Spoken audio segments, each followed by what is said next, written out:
Wednesday, everyone. This is Pastor Brian, pastor here at the Southside Church, Seventh-day Adventist Church, 5200 Loomis Road in Greenfield, Wisconsin. And coming to you with a Wednesday meditation. We are going to be doing some Wednesday short meditations and prayers here at the church. If you come by between 12 and 12:30, we will be here. Barring any other travel plans and things of that nature, or meetings and stuff. But today I started off with a question. How do you really know the will of God? How do you get to pierce behind that veil that often hides what the will of God is? Thought I would start off with looking at 1 Samuel chapter 14. It's an interesting story. It's pretty involved, pretty long. It's a whole 52 verses. But I wanted to compare two styles of finding out the will of God. And, ask yourself, where are you today as you look to what the will of God is?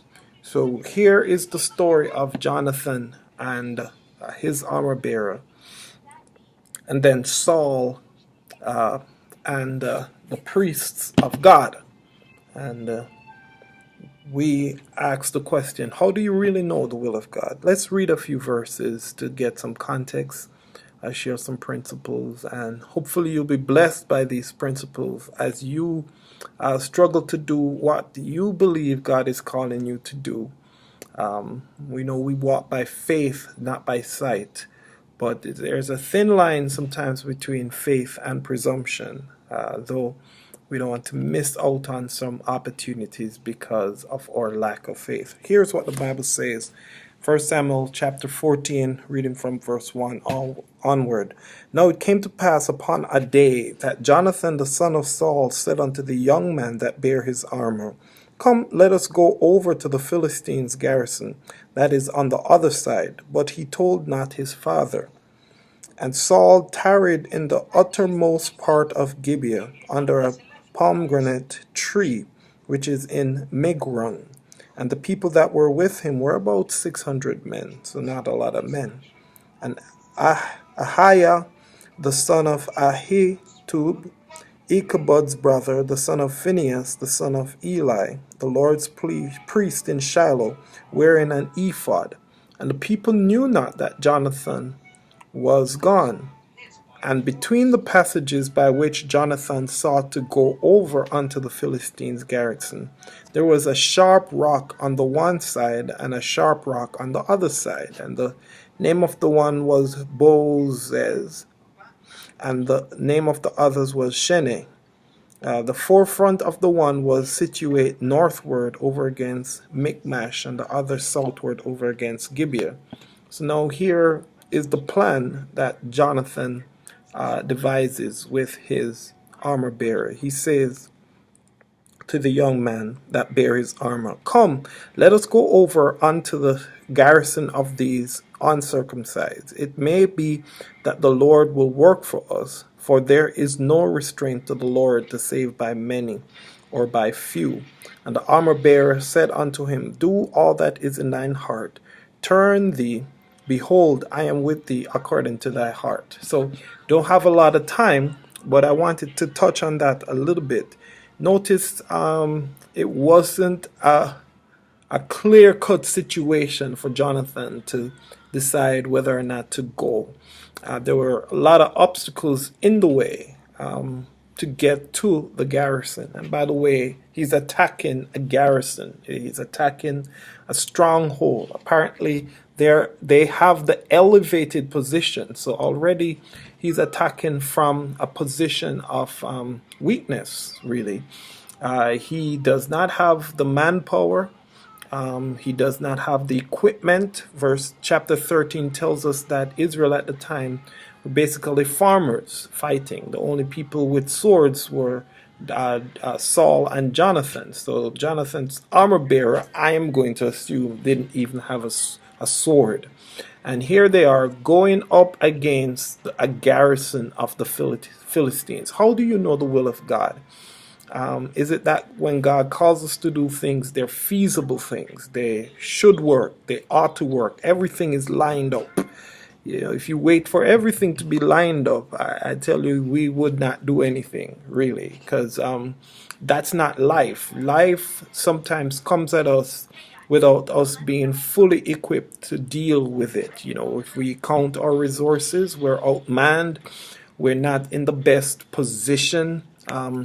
We don't have the best support system. And yet, there's something that tells Jonathan that, God can do this. Why? Because it's not our resources that make the difference in the battles that we fight. It's our connection with God. And that connection is fueled by faith. It's not based on the external circumstances.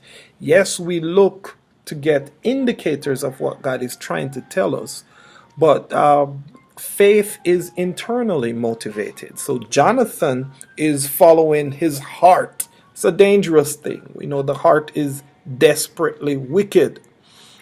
So how is it that we are able to follow our hearts in following the will of God? Well, if we purify our hearts and we are pressing closer to God and we lay aside ego and self, then God is able to speak to us. And that's why it's important to have a clear mind and a clear connection with God. It's very common in battle for troops to be separated from headquarters, and however far you roam, you want to make sure that you never roam so far that you've lost all communications with headquarters. You got to keep that line open. You got to keep that connection as far as you may go. So Jonathan followed his heart as his heart was submitted unto God. I think Psalm 37 says, trust in the Lord. Delight yourself in the Lord, and he will give you the desires of your heart. When God is our delight, when his honor is our goal, when seeing his kingdom come, putting his kingdom first is our mantra, then he grants us the desires of our hearts. So Jonathan says this, and we know later on in the passage he does show some sensitivity to, he could be wrong. He says, well, if they tell us wait and we will come and get you, then we're in trouble, okay? This is the danger of faith. He was willing to take a risk. So I'm telling you, don't try this at home without the Holy Spirit, without an assurance that this is what God is telling you to do. But Jonathan took a risk. I have to be honest, he took a risk. It may not work, because if they're not callous and they tell us, stay where you are, we'll come and get you, then, we're lost. But if they underestimate us, and if they call us up, then that we will take as a sign that God has called us to do this. Look for a contrast the way Saul deals with that. So Saul is off somewhere, and his watchmen, verse 16, tells us that they see what is happening in the battle away. Jonathan has killed about 20 men, but has created havoc in the camp. Saul's watchmen see this, and Saul does something incredible. He numbers the people. He says, who is doing this? Who from our camp is creating this ruckus? They number the people quickly, finds out that Jonathan and his armor bearer are gone. Now, think about that. Your son is gone. What would be your next step? What would be the will of God in that situation? Your son and another person has taken on an entire garrison. You are king. What would you do in that situation? Well, what does Saul do? He consults the Lord. He calls for the priest and calls for the ark to come on in.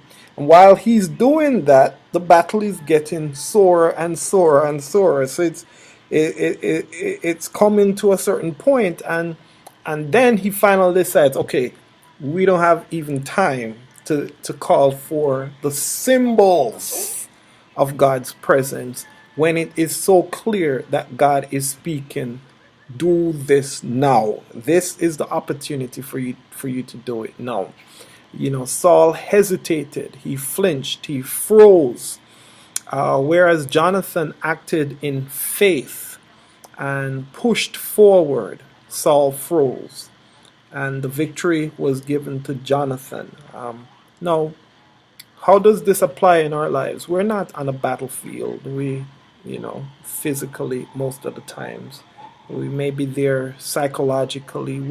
We may not be royalty kings. We may not be in charge of 600 men. We may not be in charge of 6 men, much less 600 men. But God has called us into some situations, and we have to figure out which spirit are we going to feed. Are we going to feed the Saul spirit, the hesitant spirit that's looking to the signs and symbols, the articles of faith. You have to do your Hail Marys, and you have to have your crucifix, and you have to have your rabbit feet, and you have to get all of these things done.